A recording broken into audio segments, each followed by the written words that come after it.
Welcome dear student, welcome to this video. Now as you know, आज जो है वो हम रेस्पिरेशन का जो पहला टाइप है एरोबिक टाइप ऑफ रेस्पिरेशन उसके बारे में पढ़ रहे हैं। एरोबिक टाइप ऑफ रेस्पिरेशन जो है ये ऐसा रेस्पिरेशन है which takes place in the presence of oxygen. ठीक है, ऑक्सीजन के प्रेजेंस में कैरी आउट होने वाला ये रेस्पिरेशन है। नाउ जो भी ये रेस्पिरेशन है इसमें ये 4 स्टेप्स हैं। मतलब एरोबिक टाइप ऑफ रेस्पिरेशन जो है आपके बुक में पहले एनारोबिक है और फिर बाद में एरोबिक है, लेकिन हम पहले एरोबिक पढ़ रहे हैं और बाद में एनारोबिक पढ़ेंगे।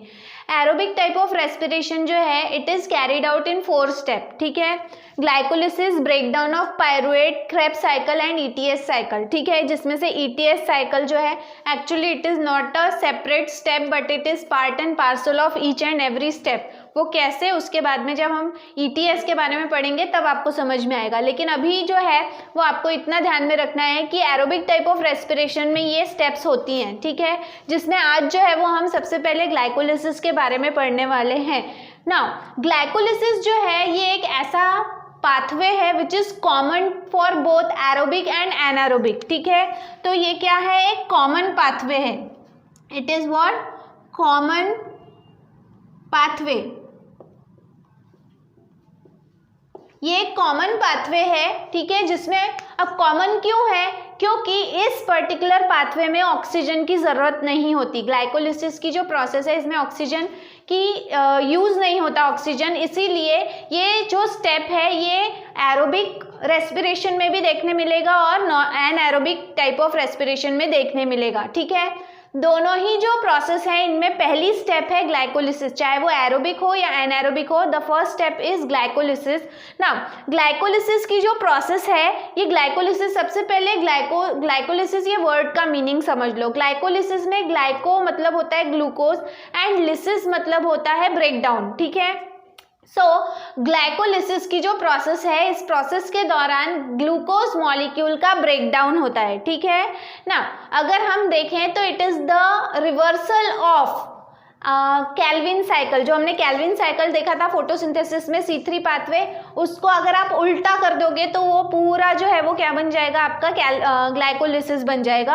अब देखो ग्लाइकोलिसिस की जो प्रोसेस है it is also called as cytoplasmic respiration. Why it is called as cytoplasmic respiration, क्योंकि ये सेल के साइटोप्लाज्म में ये कैरी आउट होता है ये साइकिल, इसीलिए it is called as cytoplasmic respiration. ठीक है, while it is also called as EMP pathway. Why it is called as EMP pathway और what do you mean by EMP? EMP ये word आया है या ये जो भी एब्रिवेशन यहाँ पे डाला गया है that is because of the 3 scientists which are involved in the discovery of glycolysis. वो हैं एमडेन, मेयरहॉफ एंड परनाज। ठीक है, इसीलिए इसे EMP पाथवे भी कहा जाता है ना। ये जो भी पाथवे है ये तीनों साइंटिस्ट ने मिलके इसे डिस्कवर किया, इसीलिए इनके नाम के ऊपर ये जो है ये नाम दिया गया है, that is EMP pathway. Now the whole process of glycolysis is summarised in the reaction glucose plus 2 ATP plus 2 IP plus 2 ADP plus 4 ADP plus 2 NAD positive sign gives 2 pyruvate as a result. Pyruvate मतलब pyruvic acid. ठीक है, 2 ADP plus 4 ATP plus 2 NADH plus H plus, इसीलिए हम इसको जो है वो NADH2 भी बोलते हैं। ठीक है, और ट्वाइस वाटर मॉलिक्यूल। इस तरह से जो है ये पूरी प्रोसेस को जो है वो एक रिएक्शन में समराइज किया है, लेकिन इसे हम साइक्लिक फॉर्म में देखने वाले। अब देखो ग्लाइकोलिसिस की जो पूरी प्रोसेस है ये 2 फेज में कैरी आउट होती है। Whole process of glycolysis is carried out in 10 step. 10 step में होने वाली ये प्रोसेस है। 10 स्टेप जो है वो 2 फेज में डिवाइड किए गए हैं। First 5 steps are called as preparatory phase. ठीक है, वहीं पर जो लास्ट 5 स्टेप्स हैं, लास्ट 5 स्टेप्स जो हैं they are called as oxidative या फिर पे ऑफ फेज। ठीक है, नाउ प्रिपरेटरी फेज मतलब क्या, क्योंकि जो भी मॉलिक्यूल है वो अपने आप को ब्रेक डाउन करने के लिए जो है वो प्रिपेयर कर रहा है, इसीलिए उसे प्रिपरेटरी फेज कहते हैं। और इस प्रिपरेशन के दौरान वो एनर्जी मॉलिक्यूल जो है उसे क्या करता है, यूज करता है। एक्चुअली ग्लूकोज का ब्रेक डाउन हो रहा है टू गेन एनर्जी, बॉडी को एनर्जी मिले इसलिए ग्लूकोज को ब्रेक डाउन किया जा रहा है। लेकिन ग्लूकोज को ब्रेक डाउन करने के लिए भी पहले एनर्जी यूज होती है और उसके बाद में एनर्जी रिलीज होती है। तो जिस फेज में एनर्जी यूज हो रही है that is called as preparatory phase.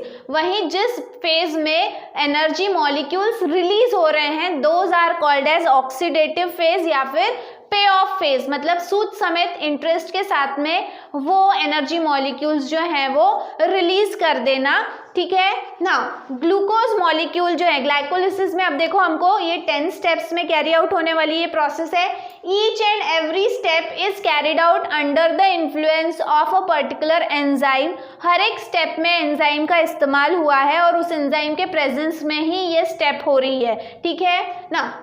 Glucose is broken down into glucose 6-phosphate with the help of energy molecule। ATP molecule break हो रहा है टू फॉर्म ADP। ठीक है, और मैग्नीशियम आयन के प्रेजेंस में ये प्रोसेस हो रही है।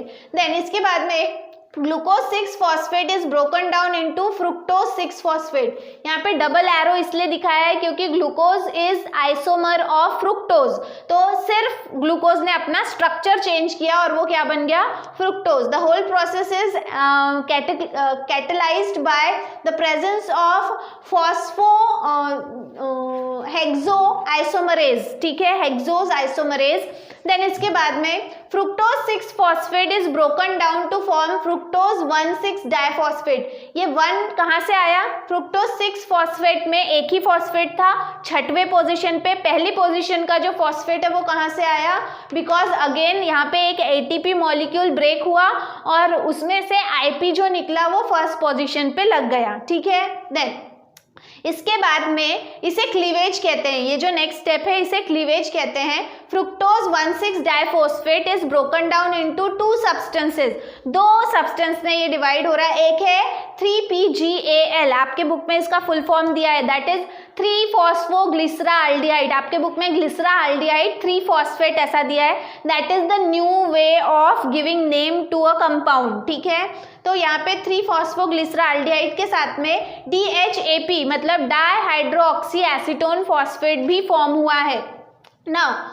यहाँ पे डबल एरो दिखा रहे हैं अगेन, क्यों, क्योंकि ये दोनों ही एक दूसरे के क्या हैं, आइसोमर है। The whole process of cleavage is carried out under the influence of aldolase enzyme. ठीक है, यहाँ पे एक और ये दोनों जो है ये अब फाइनली एक ही फॉर्म में जो है वो कन्वर्ट होते हैं और उसका नाम है, मतलब एक ही फॉर्म में आपको ये कन्वर्ट होते हुए दिखाई देंगे। यूज जो हो रहे हैं ये फॉस्फोग्लिसराल्डिहाइड के फॉर्म में ही यूज हो रहे हैं और वो एक ही फॉर्म में आ रहे हैं because of triose phosphate isomerase के फॉर्म में, मतलब इस एंजाइम की वजह से ये जो है ये फॉस्फोग्लिसराल्डिहाइड के फॉर्म में आ रहे हैं। ठीक है, देन इसके बाद में it is converted, finally it is converted into 3-फॉस्फोग्लिसराल्डिहाइड। इसके बाद में जो है यहाँ पे फॉस्फेट ग्रुप H3PO4 फिर से 2 फॉस्फेट ग्रुप ऐड हो रहे हैं। ठीक है, एक 3rd पोजीशन पे और एक 1st पोजीशन पे टू फॉर्म 1,3-डाइफॉस्फोग्लिसरिक acid in the presence of again triose phosphate dehydrogenase. ठीक है, डिहाइड्रोजिनेज इसलिए क्योंकि यहाँ पे क्या हो रहा है, NAD जो है इसमें हाइड्रोजन जो है वो ऐड हो रहे हैं। ये पूरी प्रोसेस जो है वो जिंक आयन के प्रेजेंस में हो रही है। देन इसके बाद में 1,3-डाइफॉस्फोग्लिसरिक एसिड इज कन्वर्टेड इनटू 3-फॉस्फोग्लिसरिक एसिड। अब वहां से एक फॉस्फेट निकल गया, वो एक फॉस्फेट जो निकला वो ADP में अटैच हुआ टू फॉर्म ATP। ठीक है, यहाँ पे हर एक के 2-2 मॉलिक्यूल्स फॉर्म हो रहे हैं। ये मैंने भले ही एक-एक लिखा है लेकिन हर एक जो कंपाउंड यहाँ पे फॉर्म हो रहा है it is formed in 2 molecules. ठीक है, देन इसके बाद में 1,3-डाइफॉस्फोग्लिसरिक एसिड इज कन्वर्टेड इनटू 3-फॉस्फोग्लिसरिक एसिड। उसके बाद में ये 3 पोजीशन का जो फॉस्फेट है वो 3rd पोजीशन से हटकर 2nd पोजीशन पे अटैच हो जाता है और बन जाता है 2-फॉस्फोग्लिसरिक acid in the presence of phosphoglycerate mutase enzyme. ठीक है ना, इसके बाद में 2-फॉस्फोग्लिसरिक acid is converted into 2PEPA मतलब फॉस्फोइनॉल पायरुविक एसिड, आपके बुक में इसका फुल फॉर्म दिया हुआ है, ठीक है। यहाँ से वाटर मॉलिक्यूल बाहर रिलीज हो रहा है, ठीक है, और मैग्नीशियम आयन यूज हो रहा है। The process is carried out in the influence of enolase enzyme and finally with the help of magnesium ion and formation of ATP molecule 2 ADP जो है उसमें 2 ATP ऐड होंगे। कौन से ATP ऐड होंगे? जो फॉस्फोइनॉल पायरुविक एसिड के पास में जो फॉस्फेट, 2 फॉस्फेट है, वो किसको अटैच हो जाएंगे? ADP को, ताकि वो ATP फॉर्म कर सके and finally phosphoenol pyruvic acid जो है उसमें से फॉस्फोइनॉल बाहर निकल गया, क्या बच गया? Pyruvic acid. इस तरह से as a result of the whole process of glycolysis यहाँ पे आपको 2 मॉलिक्यूल ऑफ पायरुवेट या फिर हम बोल सकते हैं 2 मॉलिक्यूल ऑफ पायरुविक एसिड जो है वो एज अ रिजल्ट फॉर्म होते हैं, which is the first step of respiration, whether it may be aerobic type of respiration or anaerobic type of respiration।